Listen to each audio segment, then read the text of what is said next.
प्यारे विद्यार्थियों, स्वागत है आपका और अपने यूट्यूब चैनल। आज पढ़ने वाले हैं अंतरा भाग 2 पदखंड। महत्वपूर्ण प्रश्न परीक्षा में आने वाले एनसीआर एनसीईआरटी पर आधारित। चैप्टर 1 जयशंकर प्रसाद। इसका कविताएं देवसेना का गीत और कॉर्नेलिया का गीत। पहला प्रश्न है, देवसेना का गीत जयशंकर प्रसाद की कौन से नाटक से लिया गया है? बहुत ही इंपोर्टेंट क्वेश्चन। कौन से नाटक से लिया गया है? स्कंदगुप्त नाटक से लिया गया है। दूसरा सवाल है, देवसेना कौन थी? देवसेना मालवा के राजा बंधु वर्मा की बहन थी। तीसरा सवाल है, कॉर्नेलिया का गीत कौन से नाटक से लिया गया है? कॉर्नेलिया का गीत स्कंदगुप्त नाटक से लिया गया है। चौथा सवाल है, कॉर्नेलिया का गीत का कथ्य क्या है? कॉर्नेलिया का गीत का कथ्य क्या है? प्राकृतिक सौंदर्य का वर्णन, ये भारत देश की गौरव गाथा ही प्रमुख कथ्य है।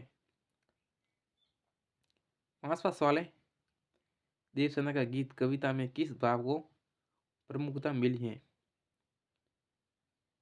देवसेना का गीत कविता में किस भाव को प्रमुखता मिली है? निराशा व देवसेना।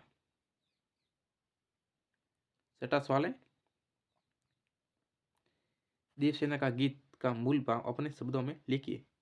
देवसेना का गीत का मूल भाव ये है कि व्यक्ति द्वारा किए गए कार्यों में निराशा वेदना मिले तो भी उसे हार नहीं माननी चाहिए और अपनी समस्त दुर्बलताओं का सामना कर संघर्ष पूर्व जीवन पथ पर बढ़ना चाहिए। सातवां सवाल है, कवि ने आशा को बावली क्यों कहा है? कवि ने आशा को बावली इसलिए कहा है कि कवि ने आशा को बावली इसलिए कहा है कि आशा तो असंभव बात की भी बनी रहती है। देवसेना को आशा थी कि स्कंदगुप्त उसे मिलेगा और जब वह मिला तो देवसेना उसके अनुमय विनिमय को ठुकरा दिया, इसलिए कवि ने आशा को बावली कहा है। आठवां सवाल है, देवसेना के हार या निराश के कारण थे। देवसेना के हार के निराश के प्रमुख कारण है। पहला कारण है, हुणों के आक्रमण से मालवा का राजा अर्थात उसका भाई बंधुगुनवा ये सारा परिवार वीर गति को प्राप्त हो गया था। दूसरा है, देवसेना ने स्कंदगुप्त का पाना सा परंतु पा न सकी। तीसरा है, स्कंदगुप्त ने जब उससे प्रेम याचना की तो वह तैयार नहीं हुई क्योंकि वह आजीवन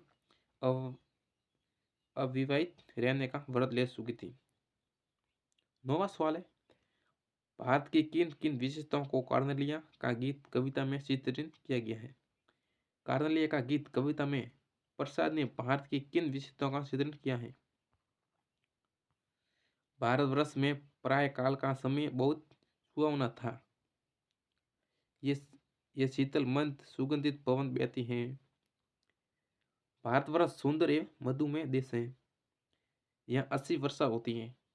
इस देश के तटों से सागर की लहरें आकर टकराती हैं और भारत भारत देश सभी की आश्रय से ही है। किसी को पीडीएफ चाहिए तो इस नंबर पर व्हाट्सएप मैसेज करिएगा।